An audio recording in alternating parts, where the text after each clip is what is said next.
Introduction. Earth is known as the blue planet because of abundance of water on its surface.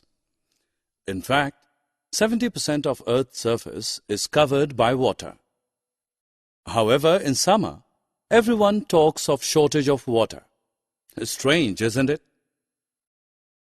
What is even more strange is a couple of months later during monsoon, we talk of floods.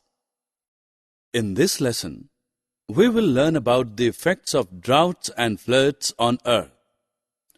We will also learn the ways to overcome these problems. Objectives. At the end of this lesson, you'll be able to identify the effects of heavy rainfall, describe the outcome of no rainfall for a long period, explain rainwater harvesting, describe the different techniques of rainwater harvesting. Have you ever wondered where the rain and snow goes after reaching Earth? Rainwater flows as streams. It fills up ponds, lakes, and rivers. It falls into the sea and oceans. The snow falls on mountains and later melts into water. This water flows down the mountains in the form of streams and rivers. Thus, most of the water received from the sky finally flows into the oceans sooner or later. Not all the rainwater flows into rivers and ultimately into oceans. Some of it is absorbed by the soil as well. This water is known as groundwater. Groundwater is the source of water for many lakes and wells. Hand pumps and tube wells tap this source to provide water for consumption. However, overuse of groundwater has led to its depletion. As a result, we need to dig deeper and deeper to locate groundwater. In areas with little or no vegetation, the topsoil is loose and gets washed away by rainwater.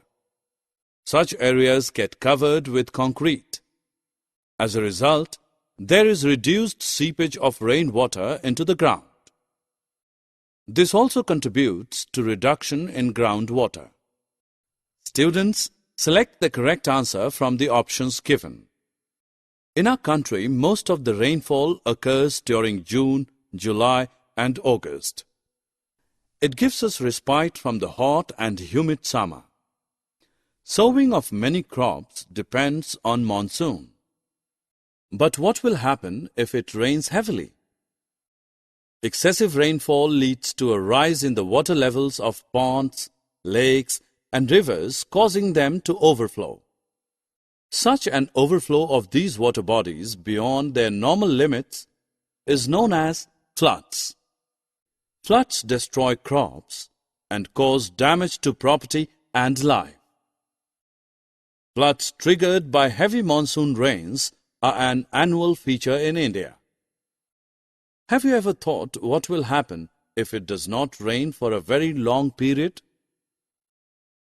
When it does not rain for a very long period, then the soil continuously loses water by evaporation and transpiration. The level of water in ponds and wells goes down, and some water bodies dry up. The groundwater also depletes. Prolonged periods of deficient water supply cause drought. Water can be obtained from natural sources only. A very small fraction of the total water available on Earth is fit for use by plants, animals, and humans. The demand for usable water is increasing with rising population. As a result, the shortage of water is acute in various parts of the world. The scarcity is only likely to worsen in the coming years. So, we as responsible inhabitants of Mother Earth must conserve water and use it judiciously. If we collect and store all the rainwater that collects on our terrace, roads, and pavements instead of letting it run into ditches, we could actually have vast reserves of water. Collecting and storing of rainwater is called rainwater harvesting. The following are the techniques of rainwater harvesting. The rainwater is collected from the rooftop in a storage tank through pipes to be used later for various purposes. Alternately, instead of collecting the rainwater in a tank, the pipes can carry the rainwater to a pit dug in the ground. The rainwater then seeps into the soil to recharge or refill the groundwater. Another technique of rainwater harvesting is the one in which the runoff on the ground is used to recharge groundwater. Summary. Let us summarize what we have learned. Excess rainfall causes flood, and no rainfall over a period of time causes drought.